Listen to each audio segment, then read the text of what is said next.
नमस्कार, मैं हूँ ऋषभ रंजन कुमार और आप देख रहे हैं जनप्रहरी मीडिया। मेरे साथ सीनियर जर्नलिस्ट अभिषेक कौशिक सर। चलिए आज इनसे जानते हैं पशुपति नाथ पारस जी का क्या हाल चाल है। आप हाल चाल जान रहे हैं ऋषभ जी। पहले हम आपको बता दें कि पशुपति पारस जी रामविलास पासवान जो सेकेंड अंबेडकर कहते हैं उनके भाई हैं और रामविलास पासवान के छत्र छाया में इन लोगों का उद्धार हुआ है। पशुपति पारस का क्या हैसियत था, देश के और प्रदेश के राजनीतिक संघर्ष में इनका क्या योगदान है? इनका कोई योगदान नहीं है। रामविलास पासवान के नाम रूपी सीढ़ी पर चढ़कर राजनीति किए हैं। अभी आपको बताते चले और हम अपने दर्शकों को बताते चले कि रामविलास पासवान के नाम पर एक पुस्तक का लोकार्पण किया गया है, किताब लिखी गई है। भाजपा के एमएलसी हैं और मंत्री भी रह चुके हैं पूर्व, संजय पासवान जी। संजय पासवान जी के सौजन्य से, उनके पुत्र पुत्रियों के, उनके सहयोगियों के सौजन्य से रामविलास पासवान पर एक पुस्तक छपा है और उसका लोकार्पण किया गया। लेकिन दूसरा एक पहलू है कि रामविलास पासवान के नाम पर पुस्तक छपी है, लेकिन उसके लोकार्पण में रामविलास पासवान का जो असली वारिस है, जो बिहार और देश की राजनीति में एक अहम भूमिका रखता है, जिसके पास पासवान के आधारभूत परंपरागत वोट है, जिसका इंटरनल सर्वे में सामने आया है कि पासवान जो जाति है, जो रामविलास पासवान का जो परंपरागत जो वोट है वह 100% रूपांतरित हो गया है, ट्रांसफ़र हो गया है चिराग पासवान के पास। उस व्यक्ति को उस किताब के, उसके पिता पर लिखी हुई किताब के लोकार्पण में नहीं बुलाया गया। अठावले एक नेता हैं केंद्र में, मोदी जी के सहयोगी हैं अठावले जी, वह भी दलितों की राजनीति करते हैं और एमपी हैं, सांसद हैं, उनको बुलाया गया।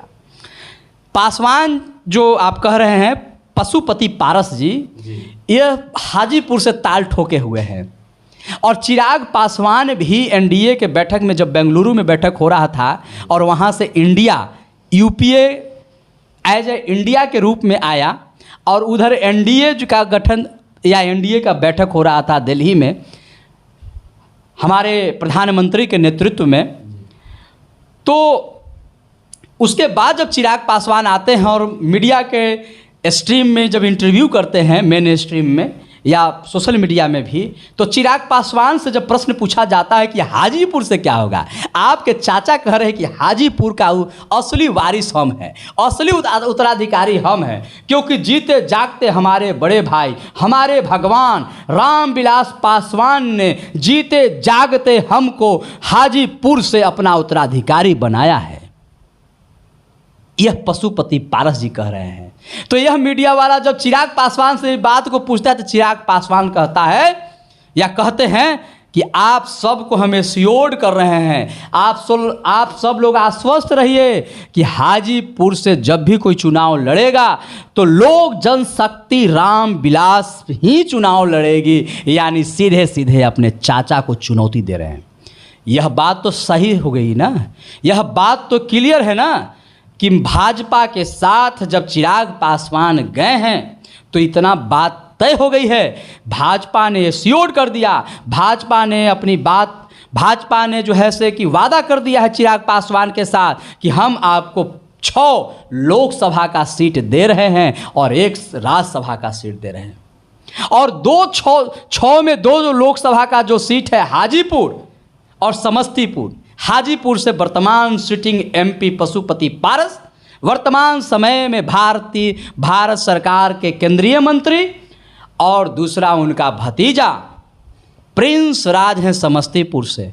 ये दोनों सीट आप सभी हमारे दर्शक, बिहार के तमाम लोग, आप कोरा कागज पर नोट कर लीजिए, दोनों सीट चिराग पासवान को मिल गया और लोक जनशक्ति रामविलास ये दोनों सीट से चुनाव लड़ेगी।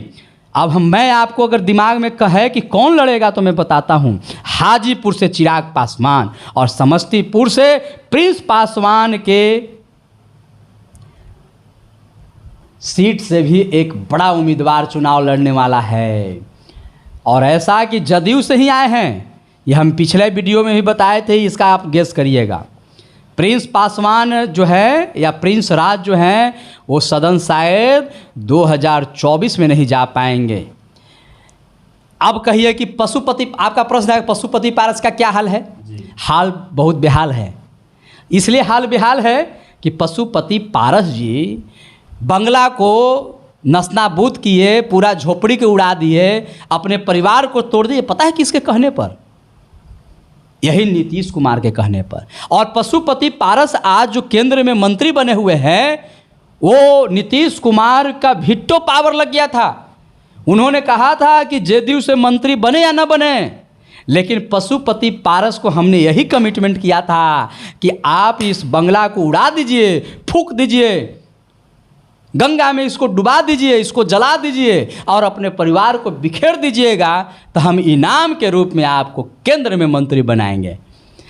लेकिन संजोग ऐसा रहा, राजनीतिक घटना चक्र ऐसा रहा कि नीतीश कुमार एक बार फिर से पाला चेंज कर दिए और चले गए राजद के साथ। अब पशुपति पारस के पास धर्म संकट हो गया, लेकिन पशुपति पारस को अंदर अंदर बात हो रही है, यह नीतीश कुमार के साथ जाएंगे और INDIA इंडिया के कैंडिडेट हाजीपुर से पशुपति पारस होंगे। चिराग पासवान के साथ उनके विरोध में अगर कोई लड़ेगा हाजीपुर से तो पशुपति पारस ही लड़ेंगे। लड़ाई मज़ेदार होगी, क्योंकि INDI यानी सीधा कहिए राजद जेडीयू का जो परंपरागत वोट है, जदयू राजद का और मुस्लिमों का या उनकी जो वोटर्स हैं वो जरूर पशुपति पारस के साथ जाएंगे। लेकिन पासवान जो वोटर्स है वो आज भी हाजीपुर के चिराग पासवान के साथ हैं। सिर्फ हाजीपुर के नहीं, पूरे बिहार के जो दुसाध वोटर्स हैं, जो पासवान वोटर्स हैं, जो फॉरवर्ड जो कुछ वोटर्स जो हैं उनके, वो सब के सब चिराग पासवान के साथ हैं।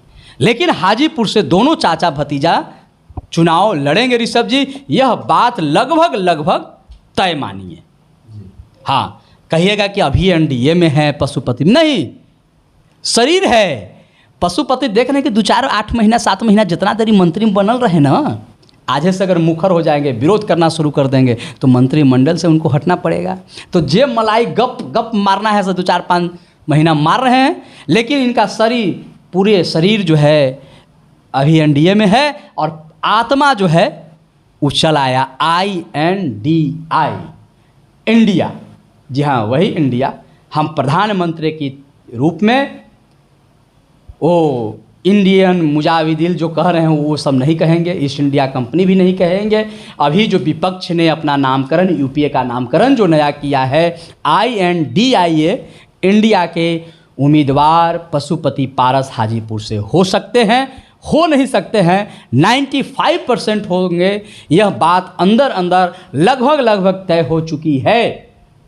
समय, कालखंड और आने वाला जैसे जैसे लोकसभा का चुनाव होगा, समीकरण बनता और बिगड़ता दिखेगा, और उसी समीकरण के बनते बिगड़ते के स्वरूप में पारस भी INDI का उम्मीदवार होंगे। चिराग पासवान भी हाजीपुर से NDA के उम्मीदवार होंगे। आगे वाला कालखंड क्या कहेगा? और राजनीति में कुछ भी अस्थाई और अस्थाई नहीं होता है। समय, कालखंड और हवा की गति बहुत कुछ बदलते रहता है। आगे जैसा कुछ भी होगा, हम आपके साथ, ऋषभ राज के साथ आपके समक्ष फिर से हाजिर होंगे।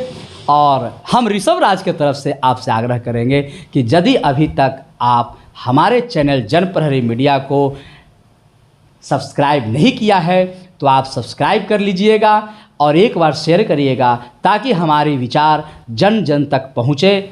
और आप क्या सोचते हैं हमारे डिबेट के बारे में, क्या सोचते हैं हमारे सोच के बारे में, हमारे चैनल के बारे में, आप अपनी प्रतिक्रिया कमेंट बॉक्स में ज़रूर दीजिएगा। फिलहाल विदा करिए, सबको सादर नमस्कार, जय हिंद।